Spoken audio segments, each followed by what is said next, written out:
Початок весни 2026 року видався по-справжньому гарячим для світової збройової індустрії. У сьогоднішньому випуску геклери Кох замінює свою поліцейську легенду МП5. І нарешті випустили свій перший мікрокомпакт, чи посуне він Глок та Сік.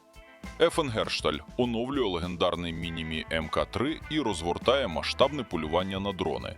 Компанія представила нові рішення для піхоти. Вітаю на каналі Guns Review, і це дайджест найважливіших новин стрілецького світу за березень та квітень 2026 року. Не забудьте підтримати канал Guns Review підпискою та вподобайкою. Геклер і Кох продовжує просування платформи CC9 і офіційно анонсували мікрокомпактний пістолет для прихованого носіння серії VP9, модель VP9CC.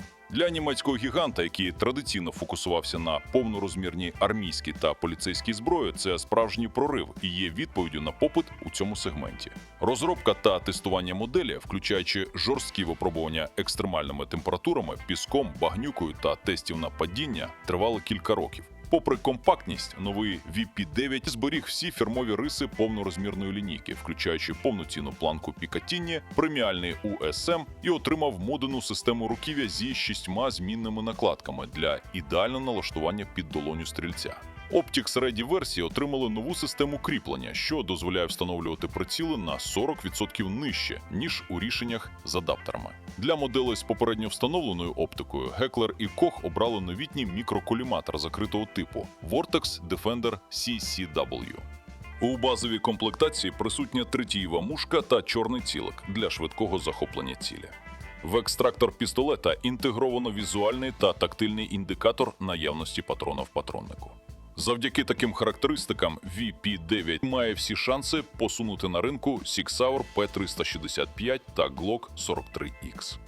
Чому це важливо? Ринок мікрокомпактів найприбутковіший у цивільному сегменті зброї. Але Геклер і Кох довго ігнорували попит на мікрокомпакти. Їх вступ у цю гру може серйозно змінити баланс сил. Наднизька посадка коліматора та кастомна ергономіка дають Геклер і Кох потужні можливості для конкуренції на ринку цивільної зброї. Поліція Німеччини ухвалила історичне рішення про масштабну заміну класичних пістолетів-кулеметів Геклер і Кох МП5. На заміну надходить нова штурмова гвинтівка Геклер і Кох 437 під патрон 300 Blackout. Це кардинальна зміна тактичної доктрини європейських правоохоронців. Процес переозброєння стартував нещодавно, і найближчими роками сотні підрозділів отримують цю платформу. Ера 9-мм пістолетів-кулеметів у спецназі поступово відходить у минуле. Геклер і Кох 437 є спеціалізованою модифікацією новітньої модульної платформи Геклер і Кох 433. Ця зброя проєктувалася інженерами спеціально під важкий і дозвуковий калібр 300 AAC Blackout. Гвинтівка працює на основі газовідвідної автоматики з коротким ходом поршня. Її головна технічна особливість – оптимізація ведення вогню з тактичним глушником.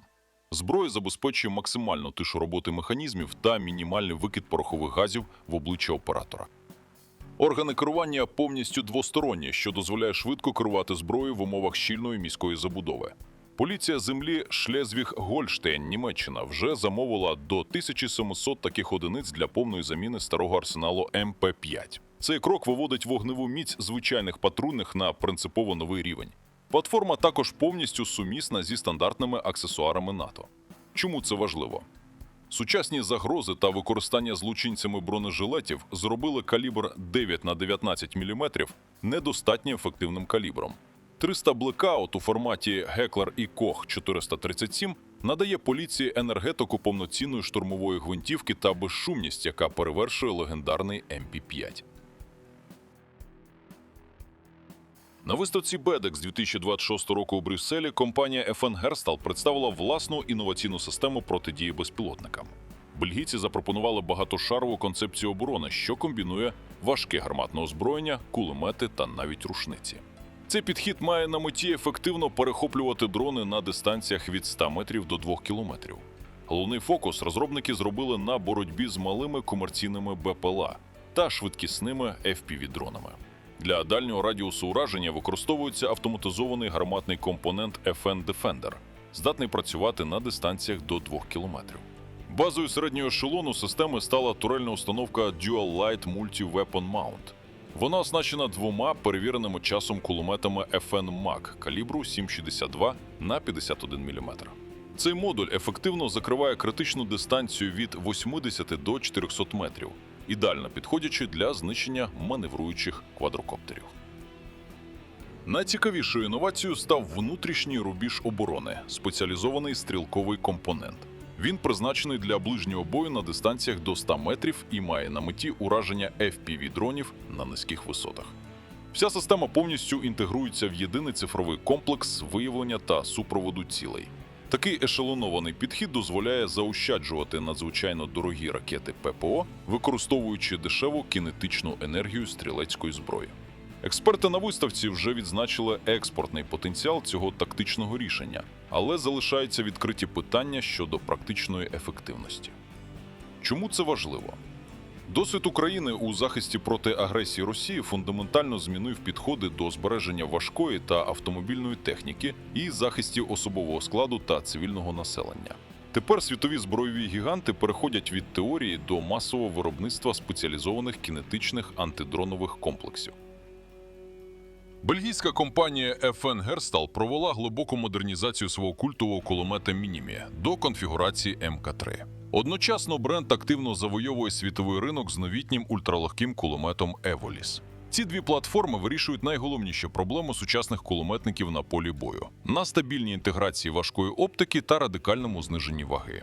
Компанія вкотре доводить, що залишається абсолютним лідером у виробництві кулеметного озброєння. Нова версія FN Minimi MK3 отримала повністю змінену кришку ствольної коробки. На ній розміщено жорстку цівну планку Пікатіні на 23 слоти для послідовного монтажу денної оптики та масивних тепловізійних насадок. Щоб компенсувати вагу цих приладів, розробники додали спеціальний фіксатор, який безпечно утримує кришку відкритою під час перезаряджання. Паралельно з цим новий FN Evolis пропонує революційну для свого класу вагу – всього близько 7 кг. Цього показника вдалося досягти завдяки використанню 3D-друку та надміцних полімерів. Evolis має патентовану систему бокового заряджання стрічки під кутом 45 градусів. Ця система звільняє всю верхню частину ствольної коробки під єдину монолітну планку. Ергономіка зброї максимально наближена до звичайної штурмової гвинтівки, дозволяючи стрільцю працювати навіть з рук. Управління кулеметом повністю двостороннє і оптимізоване для роботи з глушником. Чому це важливо? Сучасна війна вимагає від кулеметника високої мобільності та здатності ефективно працювати вночі. Рішення від FN з монолітними планками надійно вирішують проблему збитого нуля при використанні важких тепловізорів. Отже, підсумуємо головні тренди збройового ринку весни 2026 року. Кінетика проти дронів. Військовий сегмент остаточно усвідомив загрозу малих БПЛА. Рішення від FN Herstal показують, що автоматизовані кулеметні та гарматні турелі повертають свою стратегічну цінність. Ракетні системи ППО занадто дорогі для збиття комерційних дронів, тому майбутнє за розумними стрілецькими комплексами. Мікрокомпакти правлять балом. Цивільний ринок остаточно сформував запит на ультракомпактну зброю без втрати боєздатності. Вихід Heckler & Koch VP9CC означає, що ігнорувати цей сегмент більше не може жоден великий гравець. Якщо ви не робите мікрокомпакт з можливістю встановлення коліматора, ви втрачаєте ринок. Захід епохи 9-мм зброї у спецназі. Рішення Німеччини замінити МП5 на Heckler & Koch 437 підтверджує глобальний тренд. Калібр 300 Blackout у поєднанні з глушниками стає новим золотим стандартом для поліцейських штурмових груп завдяки своїй балістиці та тиші. Це був дайджест від Guns Review. Залишайте коментарі, яка з новин вразила вас найбільше, ставте лайк і не забувайте про безпечне поводження зі зброєю. До зустрічі!